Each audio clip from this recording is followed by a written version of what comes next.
Good morning students. आज हम BSc part third का थर्ड पेपर टेक्सोनॉमी के अंदर यूनिट्स ऑफ क्लासिफिकेशन के बारे में पढ़ेंगे। तो हमने पहले पढ़ा है कि what is taxonomy, what is systematics. तो टेक्सोनॉमी क्या है? It is a branch of biology that deals with the identification, nomenclature and classification of organism. Means taxonomy में हम प्लांट का आइडेंटिफिकेशन करते हैं, फिर उसका नॉमेनक्लेचर या नामकरण करते हैं और लास्ट में उनको क्लासीफाई करके उसकी जीनस और स्पीशीज़ में रखते हैं। आइडेंटिफिकेशन क्या हुआ? Placing of new organism in previously described group. तो अपन ने आइडेंटिफाई कर लिया और उसको एक स्पेशल ग्रुप के अंदर रख देते हैं। नॉमेनक्लेचर मतलब naming of organism and classification मतलब ordering of organism into group that can be phenotypic and phylogenetic. Systematics क्या हुई? Organise the taxonomic information about the organism into logical classification that provide the framework for all the comparative studies. Study of biological diversity and evolutionary history. इसके अंदर हम plant की evolutionary history का भी study करते हैं। तो सिस्टमैटिक्स और टेक्सोनॉमी दोनों को मिलाकर हम बोल सकते हैं सिस्टमैटिक बायोलॉजी। अब लेवल्स ऑफ टेक्सोनॉमी आते हैं कि टेक्सोनॉमी के 3 लेवल्स हैं: alpha taxonomy, beta taxonomy and gamma taxonomy. Alpha taxonomy क्या होती है? It includes species description, taxonomic keys and diagnosis. Beta taxonomy क्या होती है? It includes identification of natural groups and biological classes. और गामा टेक्सोनॉमी में it includes study of evolutionary process and patterns. अब organisms जो होते हैं ये इनको फर्स्ट क्लासिफाइड एरिस्टोटल इन 2000 ईयर्स अगो। पहले प्लांट्स एनिमल्स को क्लासीफाई किया था। एरिस्टोटल के हैं फादर ऑफ बायोलॉजी हैं। मॉडर्न बायोलॉजिकल क्लासिफिकेशन जो है वो कैरोलस लीनियस ने दिया था। इन्होंने बायनोमियल सिस्टम नोमेनक्लेचर दिया था जिसके अनुसार किसी भी प्लांट का नाम 2 शब्दों से मिलकर बना होता है। पहला नाम उसकी जीनस का होता है, दूसरा नाम उसकी स्पीशीज़ का होता है। जीनस के नाम का फर्स्ट लेटर कैपिटल होता है, स्पीशीज़ का फर्स्ट लेटर स्मॉल में होता है। ये इटैलिक्स में लिखे जाते हैं। तो इन्होंने एक हिरार्की या रैंकिंग सिस्टम दिया था और this is the basis for the modern taxonomy. Hierarchical system is used for classifying organisms to the species level. यानी हम किसी भी प्लांट को जब क्लासीफाई करते हैं तो इसकी लेवल्स हैं। सबसे पहले उसका डोमेन क्या है, फिर किंगडम मतलब जो प्लांट किंगडम में, एनिमल किंगडम में, then phylum, class, order, family, genus और लास्ट में स्पीशीज़। जब हमको पता लग गया कि अब इसमें सिमिलर करेक्टर्स आने लग गए हैं तो वो एक पर्टिकुलर स्पीशीज़ हो जाती है। तो हम कह सकते हैं कि किंगडम जो है वो तो हाईएस्ट लेवल ऑफ क्लासिफिकेशन हो गया या हाईएस्ट यूनिट ऑफ क्लासिफिकेशन हो गई, जिसमें कि कई सारे गुण पाए जाएंगे। और स्मॉलेस्ट या लोएस्ट जो लेवल है यूनिट ऑफ क्लासिफिकेशन है वो हो गई स्पीशीज़, जिसमें कि एक पर्टिकुलर सिमिलर गुण पाए जाते हैं। Kingdom is the largest unit of classification. Together they make up of taxonomic hierarchy. Named group within the hierarchy is called taxa. A single is taxon. As one processes down the hierarchy, the number of organisms in each taxon decreases and similarity between them increases. जैसे जैसे हम नीचे जाते जाएंगे species की तरफ तो क्या होगा, उनकी जो करेक्टरिस्टिक्स हैं वो सब सिमिलर होते जाएंगे. Lower the taxa, more the characteristics that the members with in the tax on share. मतलब जैसे जैसे टेक्सा जो ये हैं उसको हम नीचे जाते जाएंगे तो उसमें क्या होगा, सिमिलरिटीज़ या करेक्टरिस्टिक्स जो होते हैं वो सिमिलर होते जाएंगे। The number of similar characters categories decreases from lowest rank to highest rank. और जैसे जैसे हम ऊपर जाते जाएंगे यानी स्पीशीज़ से लेके हम कहाँ जा रहे हैं, किंगडम तक, तो उनके अंदर क्या होगा, सिमिलर करेक्टर्स जो हैं वो कम होते जाएंगे।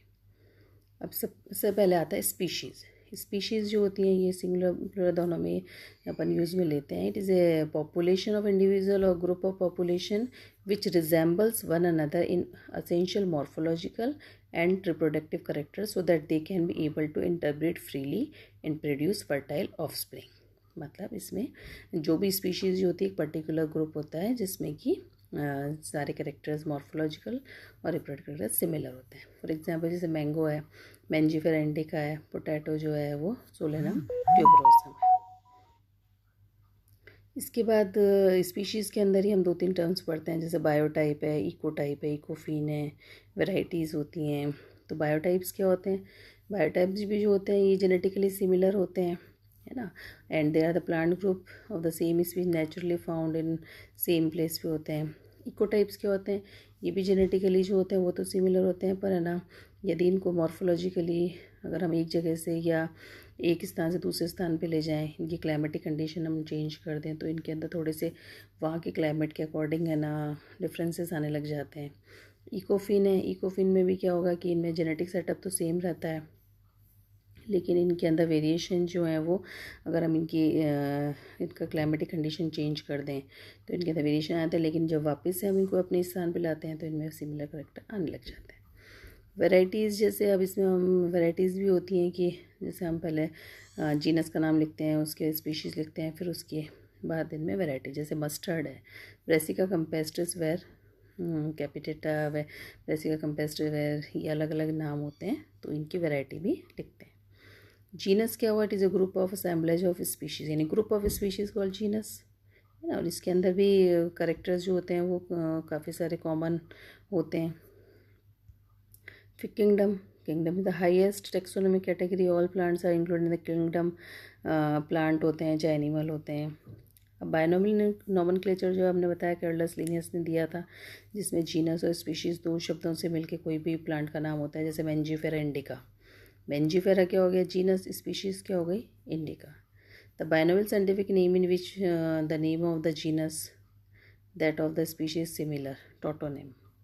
बायोलॉजिकल स्पीशीज़ कॉन्सेप्ट जो अर्नस्ट मेयर ने दिया था, इन्होंने कहा species are the group of interbreeding natural population that are reproductively isolated from other such groups. Two organisms breed within the species. Genes are passed to the offspring. Process is repeated. Genes are constantly shifted around the species gene pool. This shared genes gives the species its identity. सब species क्या हुई, taxonomic sub division of species by phenotypic characters, origin and geographical region. Allopatric, race is different from subspecies, used only in case of humans. race word हम human में use करते हैं. तो species जो होती हैं यूनिफॉर्म पॉपुलेशन होती है, मोनोटिपिक भी हो सकती हैं और ये पॉलीटिपिक भी हो सकती हैं. Species population with no variation monomorphic if यदि एक हो, और पॉलीमॉर्फिक यदि वेरिएशन हो. अब आती है न्यूमेरिकल टेक्सोनॉमी. न्यूमेरिकल टेक्सोनॉमी क्या होती है, it is classified on the base of numerous characters. Total number of characters they have common.